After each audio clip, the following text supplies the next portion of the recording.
Google মেপত অসমৰ ভূমি অৰুণাচলৰ ভূখণ্ড হিচাপে প্ৰদৰ্শন ঘটনাক লৈ জোনাইত দল সংগঠন আৰু সীমান্তৱৰ্তী ৰাইজৰ মাজত তীব্ৰ প্ৰতিক্ৰিয়া গুগল মেপত অসমৰ ভূমি অৰুণাচল প্ৰদেশৰ ভূখণ্ড হিচাপে দেখুৱাক লৈ জোনাইত তীব্ৰ প্ৰতিক্ৰিয়াৰ সৃষ্টি হৈছে বিভিন্ন দল সংগঠনৰ লগতে সীমান্তৱৰ্তী অঞ্চলৰ একাংশ স্থানীয় ৰাইজৰ মাজত উল্লেখযোগ্য যে অসমৰ জোনাই আৰু অৰুণাচল প্ৰদেশৰ সীমান্তৱৰ্তী ৰুকচিন চেকগেটৰ পৰা ঐৰামঘাটলৈ প্ৰায় 19 কিলোমিটাৰ দৈৰ্ঘ্যৰ সীমান্ত অঞ্চলত অসমৰ ভূমি গুগল মেপত অৰুণাচল প্ৰদেশৰ ভূখণ্ড হিচাপে প্ৰদৰ্শিত হোৱা পৰিলক্ষিত হৈছে বিশেষকৈ সীমান্তৰ পৰা অসমৰ ফালে প্ৰায় 150ৰ পৰা 200 মিটাৰ পৰ্যন্ত ভূমি অৰুণাচল প্ৰদেশৰ অন্তৰ্ভুক্ত হিচাপে মেপত দেখুৱাক লৈ সৃষ্টি হৈছে তীব্ৰ প্ৰতিক্ৰিয়া আনহাতে সীমান্তৱৰ্তী কেমিগাঁওখন সম্পূৰ্ণৰূপে অৰুণাচল প্ৰদেশৰ অন্তৰ্ভুক্ত হিচাপে গুগল মেপত দেখুৱাৰ লগতে প্ৰস্তাৱিত বন্যপ্ৰাণী সংৰক্ষিত পবা বনাঞ্চলৰ উপৰিও সীমান্তৰ 515 নং ৰাষ্ট্ৰীয় ঘাইপথৰ দাঁতিকাষৰীয়া অঞ্চলত বসবাস কৰা অসমৰ ফালে থকা গাঁওসমূহ প্ৰায় 200 মিটাৰ পৰ্যন্ত ভূমিও গুগল মেপত অৰুণাচল প্ৰদেশৰ ভূখণ্ড হিচাপে দেখুওৱা হৈছে শেহতীয়াকৈ গোগামুখৰ অসম অৰুণাচল সীমান্তৰ মিংমাং বদতিত সীমা বিবাদক কেন্দ্ৰ কৰি সংঘটিত ঘটনাৰ উত্তেজনা মাৰ নযাওঁতেই জোনাইৰ সীমান্ত অঞ্চলত একেধৰণৰ বিষয় পোহৰলৈ অহাত স্বাভাৱিকতেই উদ্বেগ বৃদ্ধি পাইছে গুগল মেপত অসমৰ ভূমি অৰুণাচল প্ৰদেশৰ ভূখণ্ড হিচাপে প্ৰদৰ্শিত হোৱাৰ ফলত ভৱিষ্যতে সীমান্তৱৰ্তী অঞ্চলত দুই ৰাজ্যৰ স্থানীয় লোকৰ মাজত ভুল বুজাবুজি উত্তেজনা তথা সংঘাতৰ সৃষ্টি হোৱাৰ আশংকা প্ৰকাশ কৰিছে স্থানীয় ৰাইজ আৰু অসম জাতীয়তাবাদী যুৱ ছাত্ৰ পৰিষদে সেয়েহে পৰিস্থিতিৰ প্ৰতি লক্ষ্য ৰাখি অসম আৰু অৰুণাচল প্ৰদেশ চৰকাৰে বিষয়টো গুৰুত্ব সহকাৰে পৰীক্ষা কৰি গুগল মেপত প্ৰদৰ্শিত সীমা সম্পৰ্কীয় তথ্যৰ প্ৰয়োজনীয় সংশোধন কৰাৰ লগতে দুয়োখন ৰাজ্যৰ মাজত থকা সীমা যথাযথভাৱে স্পষ্ট আৰু সুৰক্ষিত কৰাৰ বাবে প্ৰয়োজনীয় পদক্ষেপ গ্ৰহণ কৰিবলৈ আহ্বান জনাইছে স্থানীয় ৰাইজৰ লগতে অসম জাতীয়তাবাদী যুৱ ছাত্ৰ পৰিষদৰ কেন্দ্ৰীয় বিত্ত সম্পাদক জ্ঞান শৰ্মাই নিশ্চিতভাৱে আমি অসম জাতীয়তাবাদী যুৱ ছাত্ৰ পৰিষদেও এই বিষয়টো আমি লক্ষ্য কৰিছোঁ যে বিগত সময়ছোৱাত অৰুণাচল চৰকাৰৰ ষড়যন্ত্ৰ নে আচলতে কোন পক্ষৰ ষড়যন্ত্ৰ এই কথাটো আমি এটা পুংখানুপুংখ অধ্যয়নৰ প্ৰয়োজন আছে আমি দেখিছোঁ যে অসমৰ বিস্তৰ ভূমি যে অৰুণাচলৰ চেকগেট ৰুকচিনৰ পৰা আচলতে আমাৰ এফালে অসমৰ প্ৰায় 100 মিটাৰ গগৈ গ্ৰেণ্ডলৈকে এনেকৈ কৈ 19 কিলোমিটাৰ দূৰত্ব পৰ্যন্ত ঐৰামঘাটলৈকে আচলতে অৰুণাচলৰ ভূমি বুলি আচলতে গুগল মেপত দেখাই আছে ই আচলতে এক আশ্চৰ্যৰ বিষয় আৰু আমি এই কথাটো আমি এই কাৰণেই অনুভৱ কৰিছোঁ আমি এই অঞ্চলটো আমি চাইছোঁ কিন্তু শেহতীয়াভাৱে আমাৰ সতীৰ্থসকলেও জনাইছে যে ডেকাপাম অঞ্চলৰ ডেকাপাম হাইস্কুলকে আদি কৰি ডেকাপাম পঞ্চায়ত অফিচ বিভিন্ন আচলতে আমাৰ যিবিলাক চৰকাৰী অনুষ্ঠান প্ৰতিষ্ঠান আছে এইবিলাকো আচলতে গুগল মেপত অৰুণাচল প্ৰদেশ বুলি আচলতে দেখাই আছে ইয়াত আচলতে আমি এক ৰহস্যৰ গোন্ধ পাইছোঁ আৰু এই ৰহস্যৰ গোন্ধটোৱে পৰৱৰ্তী সময়ত সেই যেনেধৰণে যোৱা কেইদিন পূৰ্বে অসমৰ মানুহক অৰুণাচলীৰ দ্বাৰা আচলতে যি ঘটনা সংঘটিত হৈছে এনে ঘটনা যে ইয়াতো নহ'ব এই কথাটো আচলতে সন্দেহৰ অৱকাশ আছে নিশ্চিতভাৱে এই ক্ষেত্ৰত আমি ধেমাজি জিলা প্ৰশাসন জোনাই মহকুমা প্ৰশাসনক আমি আহ্বান জনাব বিচাৰিছোঁ আচলতে গুগল মেপত ষড়যন্ত্ৰমূলকভাৱে অসমৰ ভূমিসমূহ আচলতে কেনেধৰণে অন্তৰ্ভুক্ত কৰিব পাৰিলে ইয়াত এক নিশ্চিতভাৱে ৰহস্য আছে আৰু এই ৰহস্য আচলতে ফাদিল হ'ব লাগিব আৰু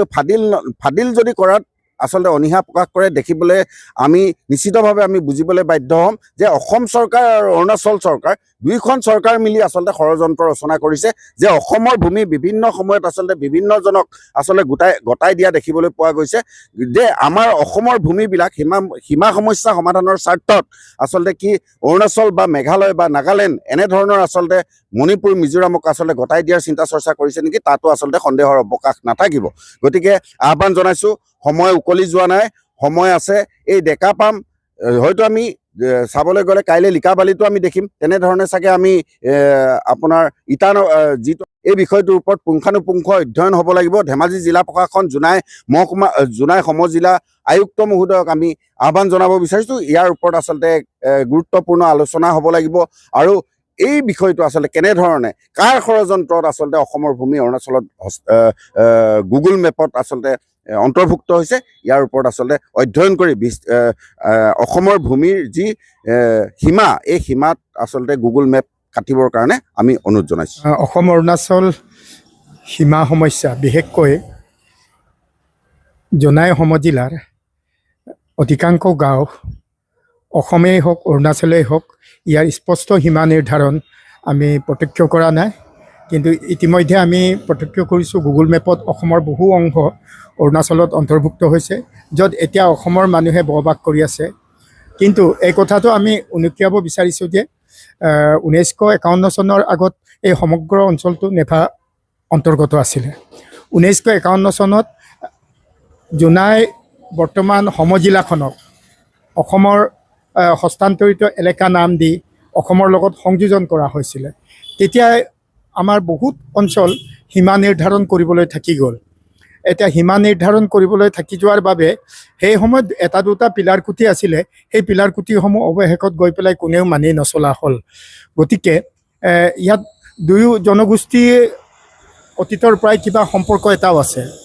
অৰুণাচলৰ জনগোষ্ঠী বিশেষকৈ ৰুকচিন মহকুমা অয়ান লেকো কেমি এই অঞ্চলৰ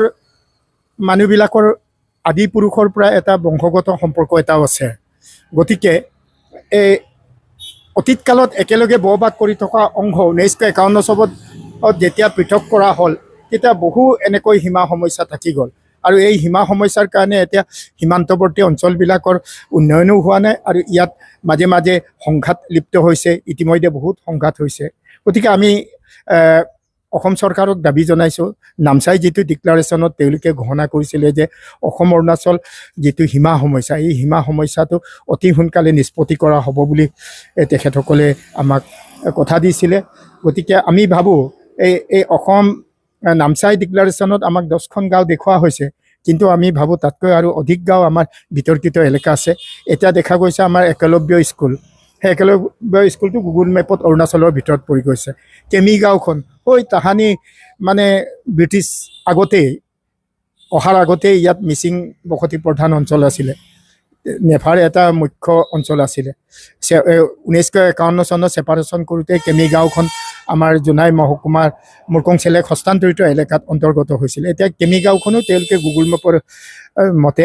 অৰুণাচলৰ ভিতৰত দেখুওৱা হৈছে এতিয়া 555 ৰাষ্ট্ৰীয় ঘাইপথ সম্পূৰ্ণ অৰুণাচলত অন্তৰ্গত হোৱাকৈ গুগল মেপত দেখুওৱা হৈছে এনেকৈ গুগল মেপত দেখুৱাৰ লগে লগে আমাৰ কি হয় দুয়োখন ৰাজ্যৰ মাজত যিকোনো মুহূৰ্তত এটা সম্পৰ্ক অৱনতি ঘটিব পাৰে গতিকে আমি অসম চৰকাৰক এইটো দৃষ্টিগোচৰ কৰিব বিচাৰিছোঁ তেনে গুগল মেপক অতি সোনকালে শুধৰণি জনাওক আৰু এনেকুৱা মানে ভুল তথ্য পৰিৱেশন কৰিব নালাগে অতি স্পৰ্শকাতৰ অঞ্চল যিকোনো মুহূৰ্তত ইয়াত বাতিঘাটি সংঘৰ্ষ হোৱাৰ সম্ভাৱনা থাকে পূৰ্বপুৰুষৰ পৰা আমি আছোঁ 50 চনৰ পৰা আমি ইয়াত বসবাস কৰি আছোঁ আমাৰ মাজতে ইয়াতে মৰিলে গতিকে এই মাটি অৰুণাচল হ'ব নোৱাৰে সেই বস্তুটো মানে এইটো মিছ আণ্ডাৰষ্টেণ্ডিং কৰিছে যিকোনো ক্ষেত্ৰতে অৰুণাচল হ'ব নোৱাৰে এইটো আমি 50 চনৰ পৰা বসবাস কৰি আছে মানে গছ কাটি আমাৰ ককামাতা ইয়াতে মৰিলে চব আমি 50 চনৰ হেৰি আছিলে আপোনাৰ কবৈচাপৰিত কবৈচাৰ পৰা পানীয়ে ভাঙি 50 চনৰ পিছত আমি কেমিত আহিলে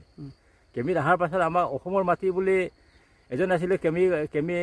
গামবুঢ়া তেমুত পাও বুলি এজন আছিলে এজন মানে আপোনাৰ পাইট গামবুঢ়া আছিলে তেখেতে আমাৰ তেমুত পাৱৰ গামবুঢ়াৰ মানুহবোৰ আমাক এৰি থৈ গ'ল অৰুণাচলৰ মানুহ অৰুণাচল গুচি গ'ল গতিকে বহু বছৰ আজি 50 চনৰ পৰাই আমাৰ ইয়াত মানুহ বসবাস কৰি আছে এইটো কেনেকৈ অৰুণাচলৰ মাটি হ'ব পাৰে আমি অলৰেডি 24 চনৰ পৰা আমি ৰেভিনিউ ভৰি আছোঁ মই য'ত আছে তাতো সীমামূৰীয়া বুলি কয় আমি সীমামূৰীয়া মোৰতো ম্যাদী পত্তা এতিয়াও আছে নাই এইটো হ'ব নোৱাৰে এইটো কোনো পক্ষে হ'ব নোৱাৰে কাৰণ সেই পবাও আমি কাটিছোঁ নহয় আমি উঠি অহালৈকে আমি আজি 70-80 বছৰ কাল গুচি গৈছে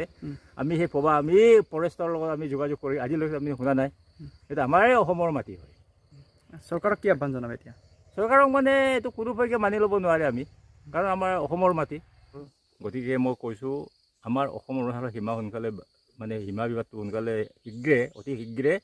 আমাক সম্পূৰ্ণ কৰি দিব লাগে কোনো গণ্ডগোল আমাৰ ইয়াত নহয় গতিকে আমি আছোঁ ইয়াত জীয়াই 50 চনৰ পৰা আমাৰ বসবাস কৰি আছে আমাৰ কোনো ইয়াত সীমাৰ গণ্ডগোল হ'ব নোৱাৰিব